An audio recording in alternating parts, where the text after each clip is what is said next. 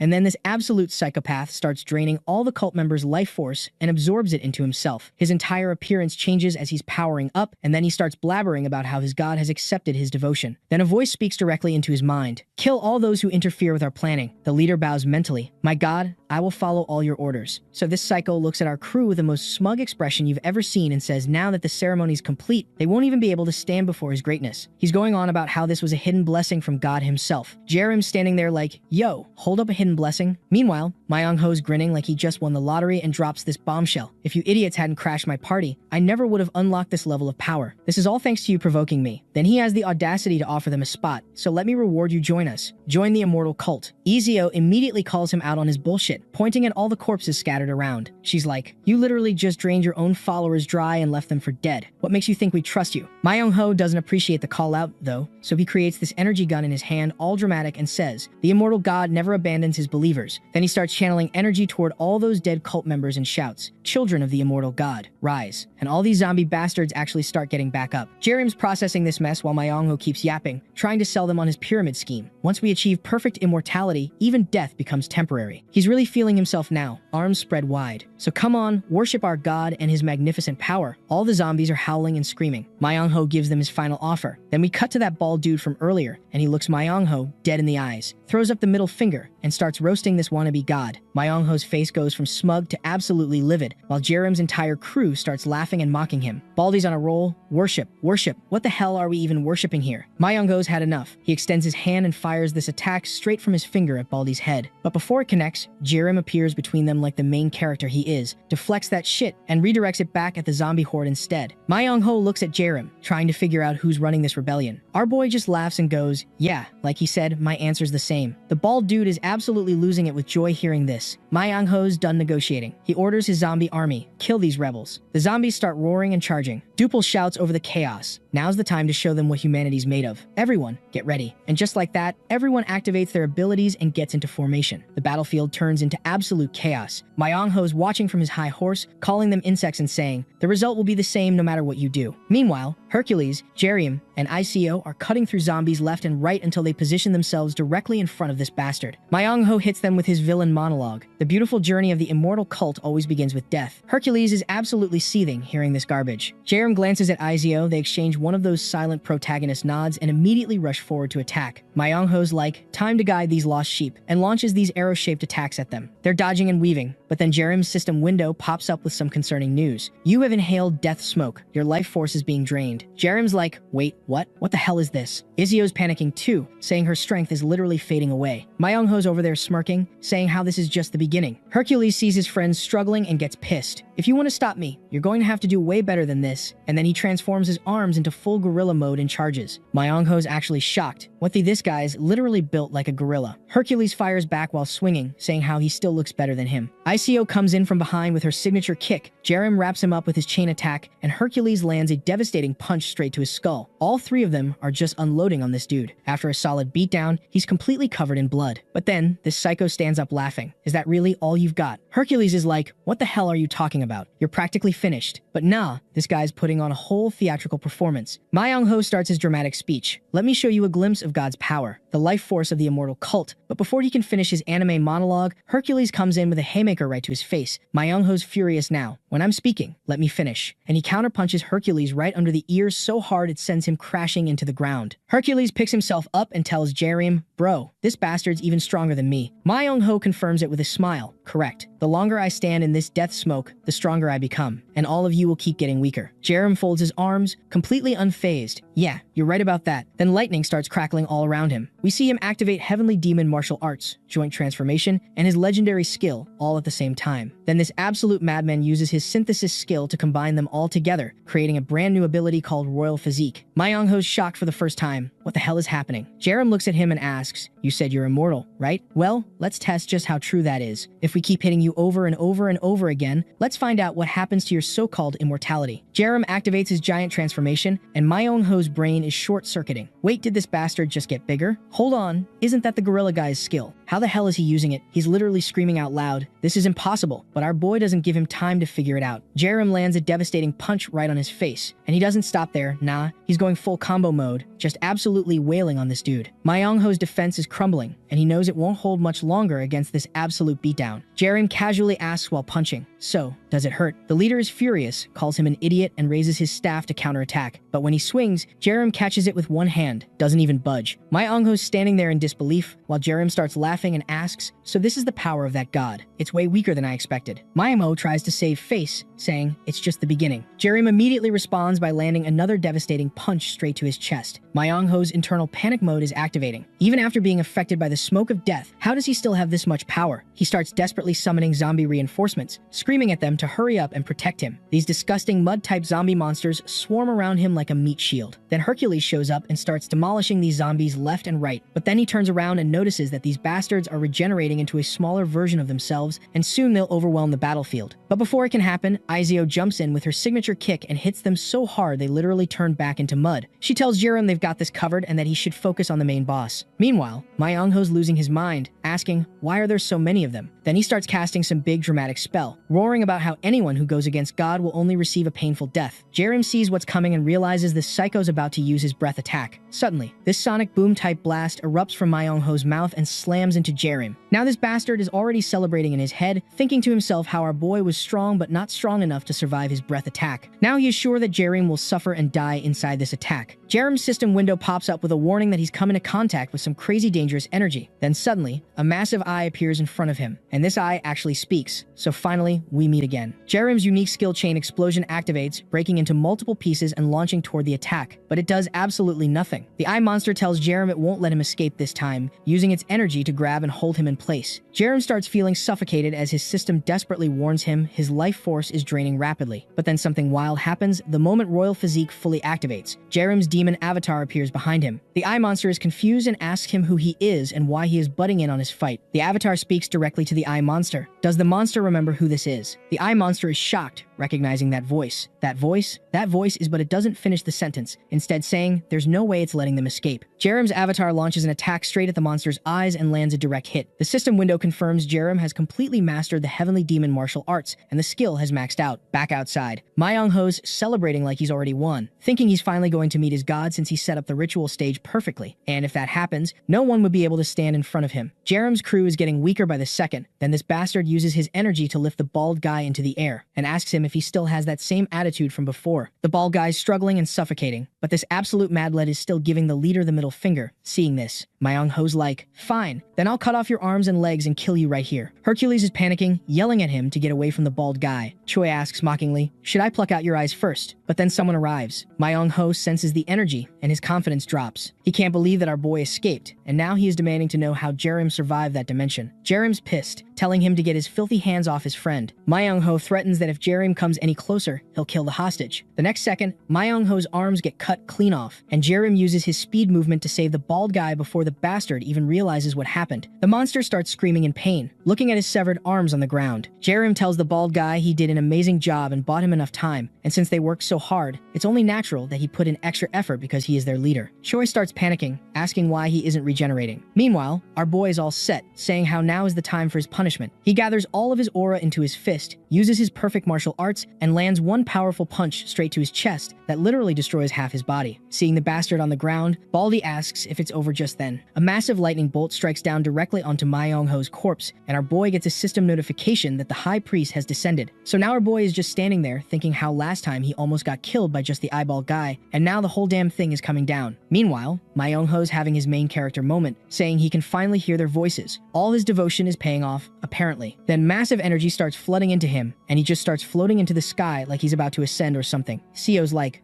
Jerim, what the hell is happening? Jerim explains that the immortal cult's deity is manifesting right now. When Isio asks if they're really about to fight a god, Jerim clarifies it won't be a real deity, but it's still going to be insanely strong, probably more than he can handle right now. For a second, he's actually considering just dipping out of there. Then his system pops up with a notification. The entity is descending, but it can't use its full power in this timeline. Modification process initiated. Jerim's reading this like, what does that even mean? He watches as this monstrous figure starts forming, but then chains wrap around its body. Another notification confirms the entity's strength is being adjusted to match standard parameters. Jerim gets it now, the system stepping in and nerfing this thing. Myongho's body goes through this violent transformation mid-air before he crashes into the ground hard. The adjustment finishes, though whatever's inside is raging about constant interference, messing with its plans. A new window opens, showing that some percentage of the entity successfully made it into the High Priest's body. Jaerim watches the whole transformation finish. Myung-ho's completely gone now, replaced by this being calling itself Estaros, and this naked dude has the audacity to invite Jaerim to join his new family. Jaerim's like, hell no, but Estaros keeps going, saying he's seen Jaerim's potential, and together they could fundamentally change the existing order. Jaerim's questioning his own sanity at this point, thinking, is this guy seriously asking me to team up with a monster? Estaros asks if Jaerim sees him as a villain. ICO jumps in with some sarcasm, asking if he's an angel instead, and Estaros just unfurls these massive wings from his back. He doesn't claim to be an angel, but he offers something comparable, vengeance against the person who actually started all this mess. Jaerim demands to know who that is. Estaros reveals he's a victim too, a refugee whose home world got completely destroyed. He starts reminiscing about his planet, Chameleon, where humans and monsters live together in this thriving civilization. He explains that priests used to worship their guardian deity, a dragon named Estaros. Jaerim's shocked, thinking, a monster was a guardian deity on another world? Estaros continues, saying 10,000 years of peace got shattered in a single day. The flashback shows the temple burning and soldiers running scared. One soldier's telling the high priest to escape, but zombies swarm them immediately. The high priests are crying out for their guardian deity to save them, but Estaros was dealing with his own crisis. Some guy's standing in front of the dragon, explaining that because of system restrictions after the invasion, he can't move freely on the planet without getting penalized. He thanks Estaros, saying the dragon's massive strength let him arrive without issues. When Estaros demands to know who he is, the man smiles and reveals he's an invader, the army leader who's destroying the planet. Estaros recoils at the word destroy. The man cheerfully confirms that multiple planets are collapsing at the same time, casually mentioning the zombies are just cleanup tools he deployed. Estaros asks him why he's doing all this, but that bastard points upwards and says that if he is really that curious, he should ask the higher authorities, but adds that just killing Estaros would be wasteful. He gathers energy in his hand and offers an alternative rebirth as a royal soldier, a guardian deity serving the Holy Empire. Meanwhile, back in the present, Estaros tells Jaerim this trauma is why he's chasing supreme strength revenge. He says their goals aren't that different and extends his hand, promising serious backup. Jaerim challenges this, asking how they could possibly trust someone who got corrupted by those invaders. Estaros counters that gaining more power is the only way to escape his current vessel, which requires destroying Earth quickly. When ICO asks what happens to them if Earth gets destroyed, Estaros assures them they'll survive under his protection. But Jaerim sees right through it. This guy just wants them to help destroy other planets under the guise of protection. Estaros insists their current concerns are nothing compared to the inevitable disaster. He urges them to make the correct choice for survival, grinning while talking about growing stronger together for their shared vengeance. Jaerim asks if this explains why Choi joined him. Estaros dismisses her as just a useful pawn who helped him manifest faster in this reality. ICO looks worried because Jaerim seems to actually be considering the offer for a moment, but then Jaerim refuses, saying he won't dishonor his planet by betraying it. Estaros' words are nothing but lies. Estaros blames the system, claiming it drove Jaerim insane, just like it nullified the mana blades of his world. He asks what mere humans could possibly achieve. Jaerim smirks coldly, saying further words are pointless and they should just fight. This bastard laughs at our boy's suggestion, saying how, no matter how much the system nerfs him, they won't be able to do anything against him. In the next second, the monster our boy saw when he was hit by the breath attack manifested right in front of him. Estaros warns Jaerim he made a grave mistake. Jaerim just laughs. Are they really sure about that? They'll only know once they actually fight after hearing our boy's response. Hercules is grinning like an idiot, saying how he always knew that our boy was different, and today he proved it by choosing to throw hands instead of kneeling to some wannabe god. Then he turns to everyone and yells to grab their weapons because it's about to get real. Duple's hyping up his troops too, and just like that, it's raining bullets, bombs, and every explosive you can think of. The whole battlefield turns into a fireworks show, but the Estaros, this cocky bastard, just laughs in their faces, asking if they seriously thought throwing bodies at him would work. He's about to show them what a real massacre looks like. He raises his foot and slams it into the ground so hard that the entire battlefield just splits open and absolute pandemonium breaks out. Tanks are sliding into this massive crack, soldiers are falling, and everybody's screaming. Rosh is shouting at Wilson to save everyone before they all become pancakes at the bottom of this canyon. Wilson swoops down into the fissure and starts catching people mid-air. Duple's free-falling to his doom when Wilson snatches him up, asking if he's good. Duple confirms he's alive and tells Wilson he owes him. Meanwhile, Jaerim walks up to Estaros and straight up asks, "What the hell even are you?" Estaros gets all high and mighty, saying this isn't even his final form and he's about to show them what real divine punishment looks like. Then lightning starts crackling all over his body, and a lightning bolt shoots straight at Duple. He screams for help, but before anyone can react, he's getting electrocuted. Through the pain, he manages to yell a warning to everyone, "Do not let these attacks hit you." But the lightning's spreading everywhere, hitting multiple people at once. Duple's having this internal crisis, thinking about how Estaros just caused massive destruction with a casual wave of his hand. The power difference is insane. He's genuinely wondering if they can can even win this fight, or if they've all just signed their own death certificates. Estaros is worrying about making these insects suffer when Jerem activates his divine registry and looks up. A giant magic circle formation materializes above them. Jerem analyzes it real quick. Yep, it's a super magic circle, and this monster's power is restricted right now, and he's still wiping the floor with them. Even Choi at full strength wouldn't stand a chance against this, but our boy's been grinding his skills, and he's way stronger now. He's got all these memories and techniques in his head, and if he executes everything perfectly, he might actually pull this off. He clenches his fist and charges straight at the magic circle like a madman. Using his heavenly demon martial arts, Jerem unleashes this absolutely devastating punch right into the formation. Estaros' smug expression instantly drops. He recognizes that technique, the same one from before. He's thinking, there's no way this kid already mastered that. That's impossible. Nobody has that kind of talent, but denial isn't going to save him. Estaros starts panic spamming attacks at Jerem, except Jerem's dodging everything, moving closer with every step. He shouts that it's game over for this dragon, charges up energy in his fist, and delivers a punch straight to Estaros' chest. Someone yells, "This is our shot," and everyone goes absolutely ballistic. Bullets are flying everywhere. Hercules is unleashing everything he's got, Duple's done holding back, and Sio's landing heavy hits. Estaros is losing his mind, raging at all of them. Jerem charges in again and smashes another devastating punch right into Estaros' face. That's when the dragon realizes that his body isn't regenerating. He's actually losing. Pieces of him start breaking apart, and after a while of this beating, Estaros admits defeat, telling Jerem this wasn't how things were supposed to go. He never thought Jerem and his crew would be able to defeat him, and starts praising our boy, saying how he exceeded his every expectation. Our boy then tells him how this is the end for him, but Estaros, being the dramatic villain he is, says they'll meet again someday, and he'll be waiting. Jerem hits him with a cold response. When we meet next, it'll be your last day alive. Estaros tries one last time, saying his offer still stands and Jerem should think carefully. Instead of entertaining this conversation, Jerem launches one final punch that completely obliterates the dragon. A system notification pops up in front of Jerem, informing him that as a reward for completing something so ordinary, he unlocked a surprising reward. He gained a new skill called Extraction that basically allows him to copy any skill from enemies he kills. The only catch? 3-day cooldown between uses. Jerem's looking at this new ability, thinking to himself how this is game-changing. He doesn't have to worry about other people's favorability or deal with corrupt bastards anymore. He can actually change everything now. Suddenly, Rasha comes sprinting over and throws her arms around him, crying. She was absolutely terrified. Jerem's standing there awkwardly like,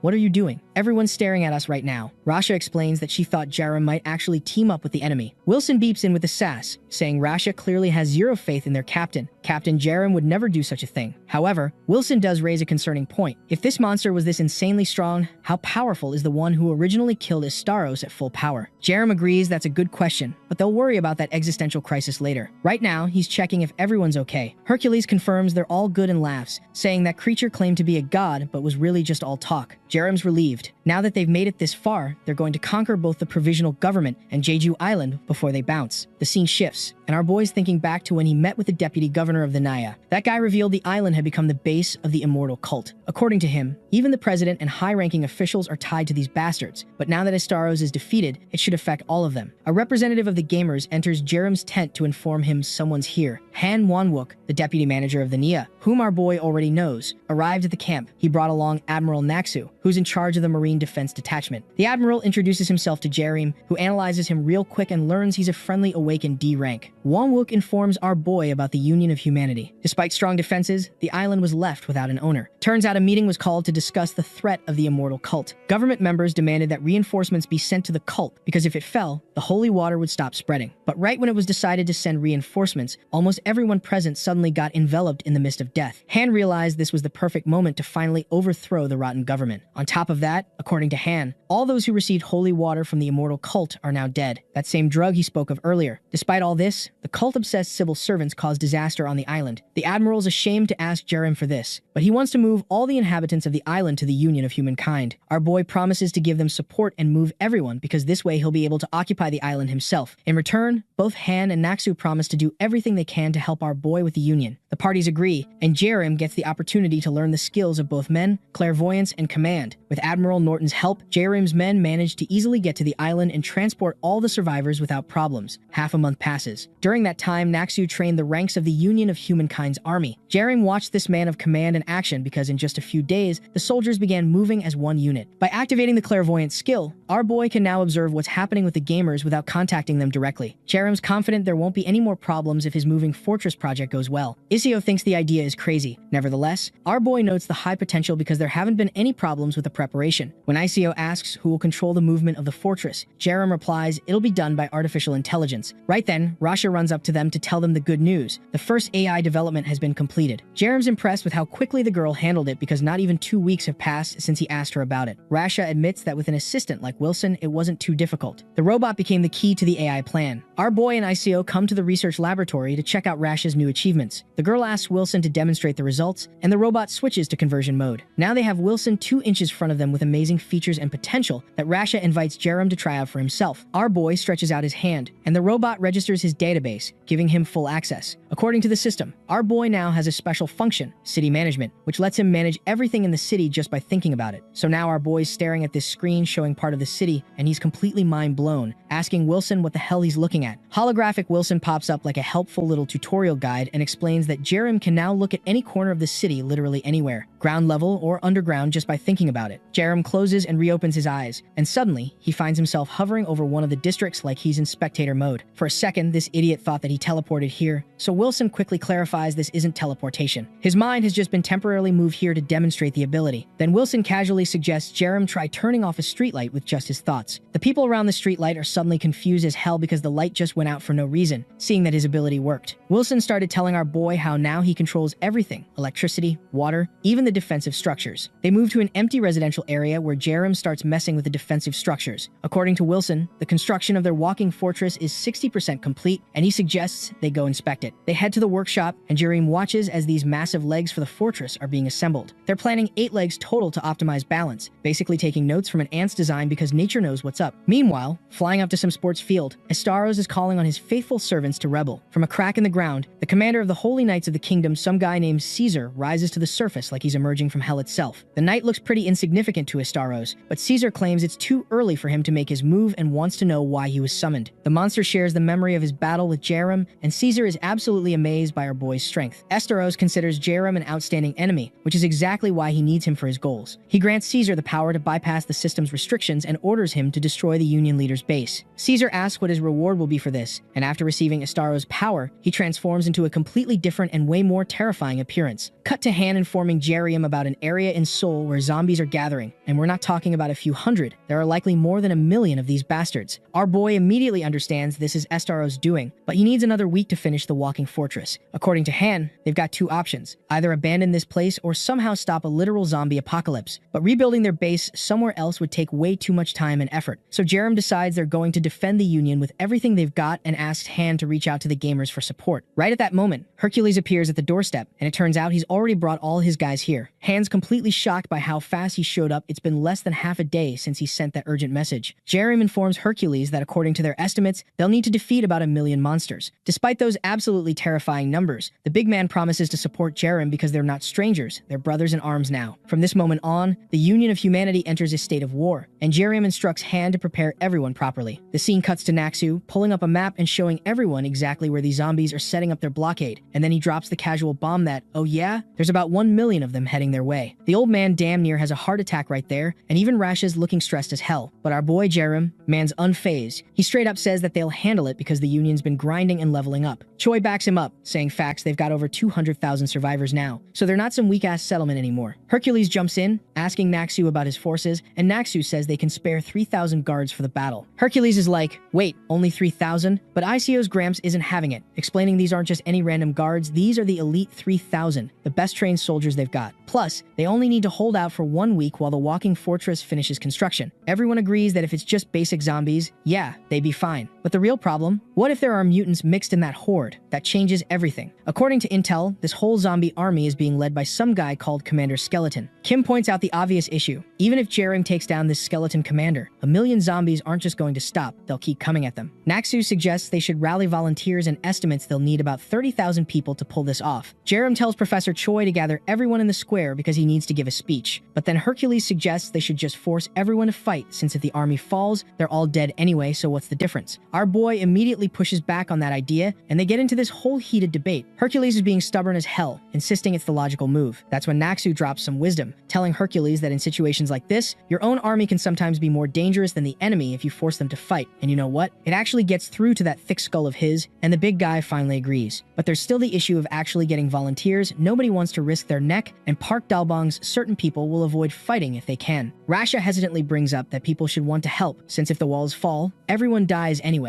so volunteering at least gives them a fighting chance. This whole conversation continues about how humans are naturally sneaky and will hide if given the option. So eventually Jerem's like, alright, leave it to me. Cut to the big assembly, and our boy steps up to the podium and immediately hits them with the reality check. There's an army of 1 million zombies marching toward them. The Union's got 4,000 trained fighters, and even if every single person in the fortress fights, the numbers make it basically impossible to win. The crowd immediately starts panicking, people clutching their heads, thinking they need to bail as soon as possible. But Jerem shuts that down real quick, explaining the harsh truth. It's too late to run. The enemy's already surrounded them. Now people are getting aggressive, yelling at him about how this is his fault and demanding he take responsibility and save everyone. Our boy doesn't flinch, though. He reminds them how they all lost loved ones when the zombie apocalypse first hit and asks them where the hell they think they'll go if they leave this safe zone. Does anyone want to lose everyone they care about again? Then Jerem makes his promise. He'll go out there and fight these monsters to the very end, like he always does. Suddenly, this one dude in the crowd who lost his son to a zombie bite stands up, shouting that he's ready for revenge. He says if they're all going to die anyway, they might as well go down swinging with Jerem. People around him get hyped up by his energy and start grabbing whatever they can use as weapons, ready to throw down. Within minutes, the entire crowd in the square is fired up and ready to follow our boy into battle. Naxu's standing there genuinely impressed at how fast Jerem united everyone, thinking once again that this dude's an incredible leader. They were hoping for 30,000 volunteers, but with Jerem's speech, they're easily looking at 100,000 people ready to fight. Elder Jung starts reinforcing the defensive walls, covering them with sharp stakes and fortifications. The zombie horde's getting closer, and Jerem gives the order to prepare for battle. On the other side, Commander Skeleton orders his troops to slaughter everyone until nothing but ashes remain of the Union. So the zombie horde is charging full speed ahead, and Jerem orders his soldiers to light these bastards up. Duple immediately goes into full Rambo mode with his car-mounted cannon, just unleashing hell on the zombies. Meanwhile, these dumbest mountain zombies are literally just headbutting the fortress wall. Professor Jang is watching this, and he is like, you really think you are breaking through my wall that easily? Do you have any idea how much effort I put into this masterpiece? Then he activates his wood magic, and spikes shoot out from the wall, turning all those snake-looking monsters into zombie kebabs. Just then, Yurim shows up and uses her transformation magic, and thanks to her transformation, the whole of the zombie horde is in a state of confusion. The Admiral orders the team to advance, and a whole squad charges forward and systematically finishes off all the trapped mutant monsters. One creature tries to attack a soldier, but Yurin summons her mud golem, which comes bursting out of the ground and punches that thing into orbit. The system window pops up, informing our boy that this mud golem is 93 days old now and has reached C grade. Looking at it, Jerem is thinking about how Yurin has been grinding off-screen and leveling up like crazy. Jerem is genuinely impressed, thinking about how much she has grown. Then Yurim starts flying around with her magic when suddenly a mutant monster attacks from behind. ICO warns her, and Yurim just casually freezes its solid midair, laughing about how she can use full freeze magic now like it is nothing. But then two serpent zombies come at her from behind. Luckily, Jerem swoops in for the save because somebody has to play hero. Jerem actually feels the impact of their attacks and admits these things hit pretty hard. He tells Yurim that he knows that she has become an excellent magical girl, but don't get careless here. She asks if he is okay, and he is like, I am fine, don't worry about it, and they both dip. Cut to the skeleton knight Caesar, who is looking annoyed as hell. A zombie minion runs up reporting that the humans' fortress is way stronger than they expected, and their single division might actually struggle. Caesar is not having it though, it is just one division. Our military strength is overwhelming. Keep all divisions in order, decrease pressure on the fortress for now, and save that for when the time comes. Caesar is thinking about how well they have held out so far, wondering how long they can actually keep this fight going. Cut to 3 days later. Soldiers are still holding the line, screaming to kill the zombies and protect the alliance. A zombie climbs up the wall, and some woman just straight up smacks it with a frying pan, which obviously does nothing, so the creature gets pissed. Then Hercules shows up carrying a literal boulder and chucks it at the zombie, complaining about their endless numbers the whole time. Jerem is fighting non-stop when he asks the Admiral about their ammo situation. The Admiral drops the bad news, 90% gone. Fighting with weapons is getting difficult now. Jerem realizes the only reason they have lasted this long is because of the fortress. Without it, they would already be completely screwed. Professor Jang is giving it everything he has got, but the fortress walls keep getting destroyed faster than they can repair them. If this keeps up, they are in serious serious trouble. Thankfully, people still have the fighting spirit at least. The Admiral suggests putting all survivors on construction duty to speed up repairs. Jerem agrees, saying if they can just hold them off for 2 more days before he can finish his sentence. He spots this absolutely disgusting transparent zombie where you can literally see all its bones and organs. Jerem immediately orders his soldiers to take it down first. They start shooting, but other zombies form a meat shield around it. Suddenly, there's a massive explosion. Jerem is on the walkie-talkie ordering everyone to handle the green liquid mutants first. After a while, reports start flooding and District 9's wall is melting. They need support now. District 7's wall is melting too. District 8 needs urgent repairs. Jerem realizes in shock that the reason they did not send these acid monsters earlier was because they were waiting for the walls to weaken first. The professor tells him they cannot hold much longer, their mana is running out. Jerem is panicking internally because there are literally tons of ordinary people here, and if the fortress falls, everyone dies. He orders through the walkie-talkie. As planned, evacuate all civilians underground. We are out of time. Move fast. The system confirms the city's defense sequence is activating as planned. The Admiral asks if Jerem is planning to hold them off underground. Jerem says hell no, if they go underground with those acid-spitting monsters, they will get trapped, and it will turn into an absolute nightmare. The Admiral agrees, saying holding them for 2 days was already nearly impossible without those acid monsters. Now they need to distract the zombies so they do not focus on the underground evacuation. Jerem says it will be tough, but they have to take out that commander monster somehow. The Admiral orders to go for Plan C, telling all guards to gather in District 2. Hercules cracks his knuckles and goes, "A fight? Hell yeah, let me join in." Just then, ICO arrives, saying, "We just have to kill one guy. That is too easy for us." Dupel is itching for action too, ready to throw down, and Yerim wants to help out too. Our boy walks up to her and pats her on the head, telling her that he'll watch her back. In the next scene, they are in front of the gate. Our boy tells the group that he isn't going to give them a long-ass speech and just wants the gang to give them hell. With that, the gate opens. Cut to Caesar, where his lackey runs up all panic-like, "Lord Caesar, the fortress gate is open." Caesar is thinking they could not hold it, and their teamwork must be absolute trash. But then the minion drops the bombshell. "Nah, bro, they came out on purpose." Caesar does a full record scratch moment. Wait, what? Like, who the hell charges out of a fortress during a zombie apocalypse? Meanwhile, Jerem and his crew are already balls deep in the fight, and they are not holding back. Caesar realizes they actually want a head-on battle and calls them sheepwalking to slaughter. But then Dupel is like, "Bet," and orders his team to attack. Their vehicles transform with spinning blades shooting out from the sides like some Mad Max meets Beyblade shit, absolutely shredding zombies. Dupel is screaming for all units to get into battle formation, while Jerem and his team charge forward with an entire army of soldiers behind them. Our boy jumps up and swings his chain like he is Ghost Rider on steroids, wiping out a whole horde of zombies in one hit. There is this gorilla monster in the background, just screaming its head off when Hercules tells it, "Yo, look over here real quick," transforms his body, and literally stomps the thing so hard it gets buried into the ground. Everyone is in full combat mode now, and it is absolute chaos. Caesar is watching all this go down, low-key impressed by their energy, and his subordinate asks if he should send all troops. Caesar says no, all mysterious like he is coming. And right on cue, like he heard his name in a group chat, Jerem shows up and unleashes his heavenly demon martial attack, clearing a straight path through the battlefield directly to Caesar. The monster is absolutely losing its mind, freaking out about how one human can generate this much energy. Caesar starts a slow clap, all sarcastic. "Wow, great show. Looks like you are about to escape the mortal constraints, but what a waste of talent." Then this man drops his villain sales pitch. "Originally, I was going to kill everyone in the fortress, but you came here fearlessly, so I will give you one last chance." He creates some glowing contract seal in his hands and tells them that he'll spare all their precious comrades and awakeners if they accept this contract seal into their hearts. The soldiers are confused as hell, asking what happens to non-awakeners. Hercules cuts in with zero chill. "I am just wondering what the hell you are babbling about. You want us to abandon everyone and become your slaves." And this legend literally flips him off mid-battlefield. Caesar insists the contract is fair, awakeners will be treated as comrades, not slaves. Izio screams at him, "Are you crazy? You think they would actually accept that?" Caesar turns to Jerem specifically. "Do you feel the same way?" Jerem does not hesitate and replies, if they followed his plan, they would be no better than animals and would refuse his offer. Caesar sighs, all dramatic, saying how our boy reminds him of himself. Then they get hit with a flashback to Caesar's tragic backstory. He is fighting zombies when Astaros appears, saying Caesar cannot escape death and tells his knights to take his hand, promising to save them. Caesar asks about the villagers, but Astaros dismisses them like NPCs and asks him if those insignificant humans are more important than his knights. But Caesar didn't take his offer and ordered his people to fight the monsters, telling them that what is before them is not Astaros, is a monster. Astaros apparently did not want it to go this far but transformed completely, and even Caesar looks shook. Caesar tells Jerem how he was completely helpless back then. "As someone from a destroyed world, let me give you some advice. No strategy or effort will work here." Jerem fires back, "Like you just said, a human should live as a human." He turns to his crew, asking them if they are ready for this. Hercules shouts, "Yeah." His hands are itching for a fight, and he told our boy to hurry up so he can crack this bastard's skull open. Everyone is death-staring Caesar at this point. Caesar calls them foolish humans and orders his subordinate mech to take the army and kill everyone. The The zombie minion bows, saying how he'll fulfill his wish. Then Caesar swings his sword, and this transparent dome forms over Jerem's head, straight up kidnapping him somewhere far from his comrades. Our boy immediately tries to split the walls with his chains, but they are not budging. These walls are built differently. Jerem realizes the transfer would not have been possible with normal magic, and asks out loud if his voice can even pass through, meaning there is literally no way to communicate with his team. Caesar is like, it is all futile effort. No one has been able to break out to date, and while saying that he is all smug about it too. Then he asks our boy to look outside and asks him how long he thinks his friends would last, which pisses Jerem off immediately. Caesar continues, saying how there is no need to get angry, as his time is coming soon. While Jerem is trying to find his peace and strategize, Caesar starts rotating on some carousel-type thing and moves towards him to attack. Jerem calls him out, telling him how he is living according to a dead man's wishes and talking too much. Caesar responds, there's a lot of courage inside him. He would like to see how long that bravery lasts inside his cage. Then this man creates his own magic where something starts rising from the ground, and it is a whole-ass demonic horse. Caesar mounts up like he is in a dark fantasy and says he is going to make Jerem experience pain. They both charge at each other. Caesar attacks with his sword from above, but Jerem blocks his attack using his chains. The problem is Jerem's putting out so much strength that even Caesar is struggling. His attacks are becoming harder and harder to handle. Caesar admits he did well, but that is it, and pushes him backwards. Then his horse tries to literally climb on top of Jerem and trample him, but our boy dodges. Caesar keeps coming, hitting him again and again, and this fight continues with Jerem getting pushed further and further back, cut back outside the dome where Caesar's zombie army is going wild. Caesar taunts, is this it? Is this his best? Well then, just look over there. They see all of Jerem's crew, and they are in serious trouble. Dupel is fighting that massive zombie in what looks like a losing battle. The other soldiers are barely holding off the zombie horde, and Ezio is burning everything she can with her magic, but it is not enough. The Admiral is giving commands, trying to keep morale up, saying how there is no need to be afraid. He is certain that our boy will get out of there quickly. Caesar laughs and asks our boy if that is all the young captain had to show them. This is very sad. Jerem is frustrated, thinking he has to get out of this cage as soon as possible, but before that, he needs to keep himself calm. He analyzes the situation, skillful swordsmanship, overwhelming power. It is more powerful than he thought, and especially that horse is making things exponentially harder. They cover each other's mistakes perfectly. If he keeps fighting like this, it will not make any sense. He needs a new strategy. Caesar then mocks our boy, asking him if he didn't just a few moments ago tell him that he'll save everyone. Those words from a weak person's mouth seem very funny. He will completely ruin him. Jerem has been completely silent, so Caesar assumes he is scared, but Jerem tells him that is impossible. He has made his decision. Caesar points his sword at him and asks, what decision? In the next second, our boy rushes in to attack him, but Caesar raises his sword, ready to counter, and asks him if he has chosen to die here suffering. The horse comes under the chain, and Jerem has to worry about the weight shift. Then the horse's mouth lands directly on that chain, and blood starts pouring out. Jerem is absolutely furious and performs a devastating slash attack. After fighting Caesar for a while, our boy had realized one thing, that Caesar is not trying to kill him. He wants to keep him alive and make him one of his henchmen or something, so he can use that fact to his advantage. Our boy activates the king's power and pounces on the wounded horse with his fists, stabbing it and eventually killing it. Jerem's stamina is already less than 15%, and he activates the special attribute Accelerated Recovery, and finally, he and Caesar are left face to face, and our boy intends to destroy his enemy. He activates a massive blast and hits it multiple times, dodging retaliatory attacks with divination. Caesar, who is already emitting deadly smoke, admits that he underestimated his rival, so now he intends to kill him and then make our boy into his slave. Caesar charges in, and their powers explode on contact, smoke everywhere. When it clears, Jerem's blocking Caesar's heavy-ass strike with his chain. Caesar starts trash-talking, telling our boy not to feel cocky just because he killed his summon. He slashes Jerem and kicks him for good measure, going on about how Jerem's technique is garbage and his experience is basically non-existent. Jerem crashes down hard. Caesar's smirking now, all confident, saying this is the difference between him and our boy. Jerem's just thinking, yeah, keep talking, because he knows Caesar isn't even at full power yet. Getting his ass kicked quickly, that's the plan. Actually, he's thinking it's worth the gamble. Caesar notices this pride creeping in and promises to show Jerem what's beyond heaven itself, then starts going absolutely feral with his slashes. Jerem's dodging with his chain, barely keeping up, realizing he can no longer read Caesar's pattern anymore. The skill gap just vanished into thin air. But with each attack, this bastard is getting stronger, and Jerem's thinking, where the hell do I even attack this guy? Everything becomes a blur, until boom, Jerem spots an opening and lands a clean punch right on Caesar's chest. Caesar acts all tough, saying that won't do anything. But then the system cheerfully announces, special ability activated, large explosion. Caesar's armor starts cracking and exploding like fireworks. Jerem recalls all his chains and launches this massive strike. Caesar tries blocking, screaming he'll kill Jerem right there, but his slash only catches Jerem's cloak. Caesar's standing there shocked, going, "How is that even possible?" Because Jerem's already behind him. Jerem throws Caesar's own words back at him, saying this is the difference between him and this bastard. He charges up his fist and absolutely demolishes Caesar's chest with another massive explosion. Caesar staggers back, thinking, "This bastard's growing too fast. I'm screwed if this keeps up." He admits he underestimated Jerem, grips his sword tighter, and mutters he didn't want to use this attack. Then something monstrous starts forming behind him. Jerem asks if Caesar's really trying to end it with one move. Caesar says coldly that even if Jerem dies here, he'll make good use of the corpse. He activates his ultimate slash, and this huge creature charges at Jerem, but Jerem was ready for this. The heavenly demon martial form materializes behind him, and he's laughing, thinking Caesar's really confident in this one-shot strategy. Jerem throws his punch, pierces straight through the creature's body, and hits Caesar directly. When the smoke clears, Caesar's face down on the ground. He struggles to get up. Cut to Duple, who's completely wrapped up in monster tentacles. His system's screaming that his arm's disabled. Then a huge explosion goes off. Hercules notices the old man's in deep trouble too. He's surrounded by gorilla monsters. The large monster tells them struggling is pointless, gesturing to this massive zombie army behind it, asking if they really think they can handle that alone. Hercules is now pissed off. Meanwhile, the green-haired dude is crying over his dead comrades. The monster promises to kill them all slowly, making them hurt so bad they'll beg for death. That's when Caesar's domain starts crumbling. The monster heads toward it, assuming Caesar finished the job. Inside, Caesar's on the ground, unable to believe he actually lost. Jerem's looking at him, honestly thinking Caesar was really strong, and he would have lost if he hadn't recovered in time. Caesar's magic crystal is just lying there. The monster approaches Jerem, asking in disbelief if Caesar actually got beaten. Jerem confirms it, shows the crystal as proof, and tosses it to the monster. Jerem finally speaks up, saying Caesar's defeat made him want to rank up even more. He activates his skill, his transmission ability upgraded from grade B to grade A. His copying got better. The system tells him all his skills can now level up to B grade. Jerem stands up and walks straight toward the monster, stopping right in front of it, telling him that he is ready for round 2. Taking a quick look at the battlefield, Jerem's thinking now that their leader's gone. The rest of these monsters are running around like headless chickens. He told Naxu that he'll distract the horde, while Naxu helps everyone retreat. Naxu told him how crazy his decision is, but our boy is confident he can handle this solo and catch up with them in 2 days. ICO says that's a terrible idea, and at least a few Awakened should stay with him. But Naxu relays Jerem's orders to her, saying they have to trust their commander now. Watching Jerem fight, his allies realize there's actually nothing to worry about and start retreating to the fortress. 2 days of non-stop fighting later, Jerem finds a spot to catch his breath, thinking these zombies literally have no end. Suddenly, Mong flies up with a note saying the fortress is ready and he needs to get his ass over there. When he reaches it, our boy's jaw drops at what they've built. The zombies are also stunned because the whole city just stood up on 8 huge iron legs and started walking away. Sitting in the control center of this walking fortress, Rasha orders Wilson to show off what his creation can do. The robot switches to destruction mode, and cannons and machine guns pop out from all directions, just lighting up enemies left and right. Some monsters are clinging to the fortress's legs, so Wilson turns on fire mode and roasts them. Jerem's pleased the investment actually paid off. Rasha's sitting there all proud, saying this is her greatest creation. Wilson asks Jerem to establish the root of the fortress, and he's faced with a choice: go straight to Seoul or do interior repairs first. But then a notification pops up with a new quest: the hunt for arrows. Due to getting his ass kicked repeatedly, the enemy's extremely weak right now, and Jerem needs to capture the part of Seoul where Estaros is resting. That'll weaken him even more. He gathers all the leaders at the table and tells them he wants to move to Seoul, asking if it's doable. Choi suggests it'd be better to do interior repairs first, but Jerem tells everyone about the new quest. After learning Estaros is weak, Hercules agrees attacking him is the play and says all the gamers will back them up. All the leaders support the idea. Professor Kim suggests collecting as much intel as possible before they go in. Jerem thanks everyone for supporting the decision to move to Seoul. Choi goes to calm people down who are probably freaking out about this. The walking fortress reaches a ruined city that's absolutely crawling with mutants, including flying ones. Jerem spots them above his head and instantly destroys them, basically announcing that the battle for Seoul has officially started. The scene shifts, and this man's standing at the window watching zombies shuffle down the street. He looks back at his crying son in his exhausted wife's arms. His daughter, Son, is standing nearby, also crying from hunger, because there's literally nothing left to eat at home. Unable to take it anymore, the man grabs a backpack and a golf club, heading for the door to search for food. His wife's begging him to stay for the kid's sake, but he still goes. Outside, he's stepping over zombie corpses everywhere, hiding behind a garbage can hoping to find something edible, but his foot kicks a soda can. At the sound, monsters come running, and he starts fighting them off with his golf club. Then a huge mutant starts coming toward him. This guy obviously can't handle that thing, so he closes his eyes and mentally apologizes to his kids. But after a few seconds, he hears the zombie growling and realizes he's still alive. Opens his eyes and sees sees a robot spider killing the monster. Following the spider, soldiers appear and start rushing into battle with the zombies. The man asks who they are. The soldiers tell him about the Union of Humanity, which plans to reclaim Seoul. One soldier grabs a megaphone and calls for all survivors to gather on their balconies and wait for help. The man rushes to him in horror because zombies will gather at the sound, but that's exactly what the soldier wanted. He plans to get rid of all the enemies at once. The man can't believe how easily these Union members are dealing with mutants. Wilson turns on excavation mode, releases huge drills from the bottom of the fortress, and lowers them into the ground. After drilling, the fortress sits on the territory they chose for temporary settlement. Soldiers emerge from the gates to meet the shocked survivors, inviting them to enter the Union of Humanity and receive food, clothing, and household goods. Cut to Arose, sitting on a throne made of human skulls because subtlety is dead. He senses some unusual energy around him and realizes one of Seoul's districts got captured in less than a day. He's distressed, thinking he needs time to recover from losing Caesar. Suddenly, Balin shows up, having decided to come to Earth to support Esteros personally. The High Priest can't believe Balin managed to bypass the system and come here. He wants to understand his true intentions. According to Balin, he needs to take over Earth, or else their major faction's power will be in trouble. As payment for providing his power, he demands Jerem's death. Esteros agrees. Balin reaches out and shares his power, enveloping the monster in white mist. Cutting to the camp after completing the capture of the first area, Commander Naxu and Jerem are discussing their next move when Professor Kim runs into the office. He reports that all the monsters in Seoul have begun moving to the center, and they're all acting strange, like they're performing some kind of ritual. Jerem realizes if this is a movement on such a huge scale, then Esteros has started recognizing them as a threat. Our boy doesn't know what the enemy's planning but decides to move toward the center as well. The scene shifts, and they roll up to the Han River, and Wilson takes a look at the river and notices that the water's looking way too high. He told our boy that this situation does not look right. The administrator pipes up, saying he heard about this months ago. Apparently, it has been forever since it rained heavily, so the water level just kept climbing because no one was around to deal with it. Professor Kim jumps in with a warning, telling Jerem to watch himself out there because the river is packed with mutants. Jerem stares at the water and asks Kim if the mutants can breathe underwater. Kim told him that he has never seen one do that before, but ever since they came to Seoul, he has seen a few incidents. He told our boy that even if they are low-rank threats, fighting underwater is a whole different nightmare, and then our boy turns to Wilson, telling him to be careful heading in. Wilson nods and steps into the water. The moment his foot touches the river, water starts flooding in, and a shadow appears watching from the same direction. The monitoring system immediately begins to send alerts, detecting multiple movements in the river. The Admiral orders activation, and Wilson flips on extermination mode. Water zombies start popping up from the river and dropping dead instantly. Wilson activates blade cutting mode, and suddenly his legs sprout all these blades that shred through tentacles left and right, including some massive octopus that appears looking absolutely shocked that this is happening. Jerem glances over, sees it as just a blue-tagged creature, and tells everyone to ready whatever weapons they have available. Out of nowhere, Rasha bursts through a door, yelling for everyone to wait a second. She is looking around and then tells them they made a water robot specifically for this exact situation. Jerem is confused, asking about an underwater robot. Rasha confirms it and tells him to stop wasting bullets. Wilson walks up to her, genuinely surprised, asking if she is referring to the shark water unit. He cannot believe it is already finished and comments that this is exactly what he would expect from her. Rasha tells Jerem the unit is ready whenever he gives the word. Jerem is excited now, saying that this is perfect and suggesting they see what this unit can do. Wilson announces the hangar is opening. Then the doors at the bottom of the fort slide open, and these shark-type boxes drop into the water. The units come out and head straight for the octopus monster. These little guys swarm the monster, scratching and biting until there is nothing left but floating body parts. Magic crystal stones are everywhere in the water now, and someone is practically drooling over them, saying how nice this is. The scene cuts to the Zongo region, where there is a massive barrier in front of the gang. Jerem examines it, thinking it looks like some kind of protective shield just got thrown up. He orders Wilson to fire a long-range weapon. Wilson complies, saying, "Okay." Marshall lunges to the side and fires. The shot hits the barrier and does absolutely nothing, not even a scratch. Jerem admits the barrier is incredibly strong and does not think they can break it with long-range attacks, suggesting they try using their forces instead. They move behind the barrier and stand in front of it when a voice comes through saying it is already too late. The Estaros' shadows become visible inside the barrier, and everyone is shocked. Hercules stares at it, asking what this thing is. Someone confirms the offering has been prepared. Estaros look at Wilson and mockingly ask if that is their toy, adding that it is actually far more interesting than expected. Jerem powers up and asks who they are, and if they really think they can talk like that after getting beaten. Estaros reply that they did not expect living after dropping to such a low level would be this difficult. They admit even they were surprised by this outcome. Jerem, confused, asks what they mean by the lowest level. Estaros explain that a place with no skills, no talent, and no special powers, like their planet, is basically a loser magnet. Dupel calls Estaros a loser and tells them to keep their useless talk to themselves. This bastard then immediately replied that he is not the one who said that, but it's the truth regardless. Our boy then smiles, saying how he's talking big for a guy who's about to get his ass handed to him by those same losers. Then this bastard goes on to a different tangent, saying how it is truly unfortunate that he has to kill Jerem, but he has to do it now since he made a promise. So now our boy boy is genuinely curious and asks him what promise he is talking about. Esteros continues talking points to the skulls on the ground and says how it's only because of this promise that all this became possible. They then activate something to spread energy towards the skulls. This bastard then starts grinning and says how it's been a long time since he's used his true form. In the next second, an absolutely massive eye, way bigger than the entire city, appears. It is the Esteros. Hercules looks at it and says how that thing is huge, like way bigger than your parents' disappointment in you. Seeing his soldiers about to lose control, Naxu activates his command skill and tells everyone to calm down because they have been training for this exact moment. Just like that, morale shoots up, and suddenly everyone is actually coordinating. Jiren watches Esteros and realizes this adversary has grown significantly stronger since the last encounter. They are not just in a fight anymore, they are in a situation where they must determine who dies first. The fortress kicks into combat mode. Duple's army lines up all their transformer machines, and thousands of shots fly toward the monster. Esteros is practically giggling, saying it cannot wait to hear them all screaming. The creature redirects the bullets right back at them, but Wilson activates the interception system, and the fortress blocks everything. Then Esteros grabs Jiren with one massive hand and raises the other, about to crush him into paste. Metal clamps shoot out from the fortress and grip the monster's fingers. Esteros cannot maintain the hold and have to release Jiren. Rasha yells at Wilson to keep holding on with everything he has. Hercules activates his giant transformation and rushes in to help. Jiren follows right behind and hits that bastard with a magic beam because, apparently, now is the perfect time to look impressive. One of Duple's operatives controlling a transformer goes straight for the monster's tentacles, trying to shatter them. Then others too show up, and they swarm the other tentacles. Union soldiers and spider robots all join in, stabbing their spears into Esteros' body. However, the spears simply break. The defense is too strong, and nothing gets through. Esteros gets angry and throws everyone off in one move. They all go flying. Jiren sees his chance, breaks free from whatever is holding him, and rushes at the monster. He covers Esteros' eye with his hands and lands the most powerful punch ever. The monster's hands shatter from the impact. Jiren stares, but the wound heals instantly, as if it was never there. Meanwhile, over in the USA, the head of the US National Intelligence Agency is asking for updates on China. According to Jack, that organization they were tracking in the last report is getting stronger way too fast. The chief wants to know how dangerous these awakened individuals, or mutants, actually are. But most satellites are disabled, so nobody can give a straight answer. Then some employee tells the boss to get over there and look at what is happening in Korea right now. Everyone crowds around the screen. There's a giant robot fighting the biggest mutant any of them have ever seen. They spot a giant, some martial arts master, and a kid who can fly. The chief realizes the US should stop worrying so much about China because Korea's awakened are on a completely different level. The CIA officers are panicking over how fast this mutant recovers after being hit by so many awakened individuals at once. The chief knows if monsters like this keep going wild, the United States is next on the list. Then a bright flash of light explodes right in front of the mutant. According to someone's tablet, Esteros' power hit the limit of the current timeline. Outside interference is confirmed, and permission for correction is granted. Within 2 hours, all Union of Humanity members receive special privileges. The Awakened feel this surge of power, and wounds start healing on their own. Then everyone notices Jiren's hair turning white and his eyes going a glassy gray. While our boy was checking out his new gear, something absolutely wild happened that left everyone shocked because in the next moment, these massive white angel wings just burst out of his back. This was straight up system privilege, so now our boy was feeling on top of the world right now. Meanwhile, Esteros was losing his absolute mind, screaming at Jiren, saying how he is going to rip him apart. Bro charged and trying to clap Jiren between his hands, but Jiren caught both hands mid-swing. Seeing this, Esteros was stunned, yelling and asking our boy how he got this strong. And Jiren was just standing there all calm, thinking to himself that the power hit differently and he could get used to this. Cut to the mobile fortress control room, where Wilson was geeking out, going, "Yo, this is insane. A special phenomenon." His energy was completely restored, and now he was at full power. Then he activated hammer mode and got ready to join the fight. Back on the battlefield, Esteros was absolutely raging, screaming at everyone to back off. But no, the whole squad was not having it. They all rushed him at once, weapons drawn, going full combo mode. Soldiers were stabbing with knives, swinging axes, and just unleashing everything they had. They were hyped, shouting, "It's working. They are actually hurting him." Then Duple rolled up like, "Aight, little robot guy, now it's your turn," and then just started blasting this man with bullets. Meanwhile, Hercules rallied everyone, telling them to show this bastard what they've got, and he himself took the charge from the front, and the next thing you know, Hercules came flying and throwing hands, literally boxing this monster, shouting, "His turn, baby." Izio was hyping him up from behind. Then she too swooped in from the side with a devastating kick that sent the monster flying in the opposite direction. Bro was taking mad damage and could not catch a break. But here was the thing, Esteros still had our boy locked in his grip. Jiren noticed and said he's recovering too fast, and decided it was time to end this. He wound up the most disrespectful punch anyone had ever seen, channeling intense intense heat into his fist. The moment it connected, it just burned straight through Estaro's body, leaving a massive hole. Estaros was screaming, "Jerim, you bastard." And Jerim was just like, yeah, his time's up. The whole squad dogpiled on him now. Wilson slashing with his blade, Jerim specifically targeting his eyes with ice spears because he knew that was the weak point. Dupel was cracking jokes mid-battle, yelling, "Yo, they're having grilled honeycomb for dinner tonight." Meanwhile, Isio was yelling at him, saying, "How can you joke at a time like this?" Then they all coordinated one final attack right under his eyes. And then our boy rushed in for the finishing blow when Esteros thought to himself, oh hell no, he's not keeping this up much longer, he can outlast him. But Jerim just kept phasing through his body, attacking relentlessly from every angle. Then something crazy happened. Esteros' body started bubbling up like he was about to explode, and boom, he did, reverting back to human form. The dude was on the ground screaming, "I curse this system. Why is it doing this to me? He could have gotten his revenge and gotten stronger from this." Hercules looked down at him like, bro, if he is that weak, why is he making excuses? Esteros shot him the most menacing glare, threatening, "They will all see him again," mark his words. Everyone looked up,